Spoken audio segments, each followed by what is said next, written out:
Hey everybody, just want to do a quick update. I got busy last week with some other things and didn't get too much time out here, so just getting back to her. So probably big changes since you last saw it. The cross pipe is now in. I went and set the intake manifold back on because I'm trying to get a general idea of where that's going and see if I was going to hit anything, but looks like it's going to be clear. Got my 4-inch drive-by-wire throttle body, and it goes to the 3-inch charge pipe, which is going to run all the way over there and off into the corner. So that's the plan next. Also for my cross pipe, I'm going to be putting in this flex section so that it can expand and contract as needed. For the downpipe, I'll try to give you as best a view of this as I can. Yeah, it's just 4-inch, goes straight out. It's got the V-band clamp on the back of the turbo, and then I added another V-band clamp right in there because after this gets fabricated, there would be no way to remove it or install it. So it's now got a second little intermediate piece here to make that easier. But all that's there. That's really the big changes I got so far. The exhaust, I need to... After all this is done, I'm going to take it all back apart and finish weld and wrap and do all kinds of stuff. So lots to do there. Other thing is for like the ignition coils, I got to redo some wires. I could probably get away with the back 3 coils, but the front one's just going to get fried. So I'm going to have to relocate that and run a longer wire, which every time you got to do that, it's about $25-$30. So if you're running those silicone wires, the ceramic spark plug boot wires. So that's another thing to think about when you're doing these types of headers, and why anybody who's coming after me with this, after me doing this after I'm doing it, is you might want to consider those log manifolds that looks like just all the runners go into like a 3-inch tube that pops up over here with a V-band clamp. That might be the smarter way to go. You don't have to play with your coils, and it would probably line up better with this than what I had to go through. That's a thought.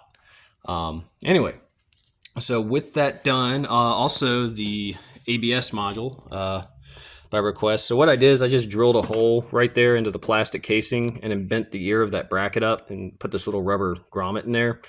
And it bolts to, there's a nut on the other side of that. And then down low, which you probably won't be able to see, I added another little bracket onto the bottom of it. Barely make it out there. I'm going to drill another little hole through the bottom and put a bolt through that. Since this is a plastic casing, it's going to absorb some of the vibration. Too, the unit's really heavy. Along with these lines, like I barely have that bolted in, and I cannot even shake it. It is just really in there. So pretty nice. It's a good place for it.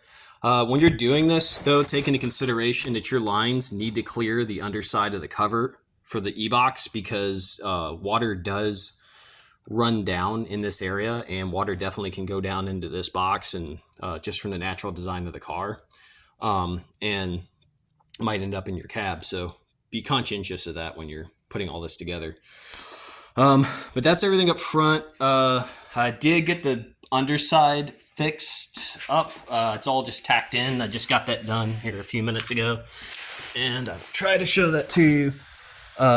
Basically, you got the 2 pipes exiting the 4-inch piece where I did like my own little homemade merge collector, and then those just run right out and tie into the rest of the car. So I'll try to get a light on here for you. And then they bolt in back in there with those flex sections. So yeah, it's always a good idea when you're doing this to put some kind of flex section between your motor and your pipes, just because the motor does rock and you don't want to crack your work. So kind of important. But yeah, those are all in. I got those 45s from AutoZone. Amazon wanted like $28 for mandrel bent 2 1/4-inch pipe, 45-degree elbows like this. They went $28 a piece. I would have spent over $100 just to get the 4. These are not mandrel bent, but they look pretty close to it, and I just bought them at AutoZone for $9 a piece. I had to go to 4 different AutoZones because each AutoZone only has 1, but something to take into consideration if you don't want to waste a lot of money. So it's all, and this is all mild steel pretty much down here. I'm not doing anything in stainless. So that's pretty much it. So there's where I'm at on the hot side of the turbo.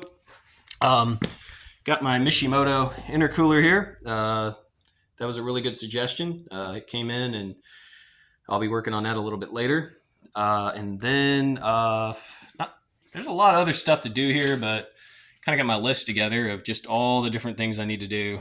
Um, the it needs an O2 bung in the pipe. I'll have to add that later. Hook the oil lines up to the turbo.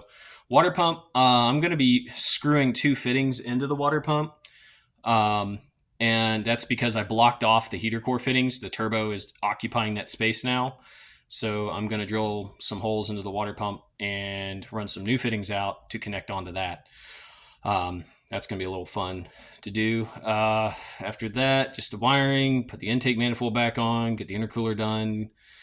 Gas pedal, when you're running the Terminator X, you have to run a certain style of pedal, which is kind of like basically the car pedal or the newer truck pedal, I believe. I was able to get away with that on the Turbo Silverado, even though it wasn't listed in Holley's documentation. The newer, like 04 and up, gas pedal for the truck seems to work, and I've got the 04 up car pedal. I think it's 04 up. I don't even know the range, but it's the one that works with that. So I'm gonna have to rip my old pedal back out and go with the new pedal. But that's something to do, and then I'll eventually bolt the seats back in because they're not bolted in right now. Anyway, that's it for now. I guess like next week I'll probably be done with the exhaust and tear the front bumper off and start doing all my turbocharge pipes and all that stuff. So you'll see that next.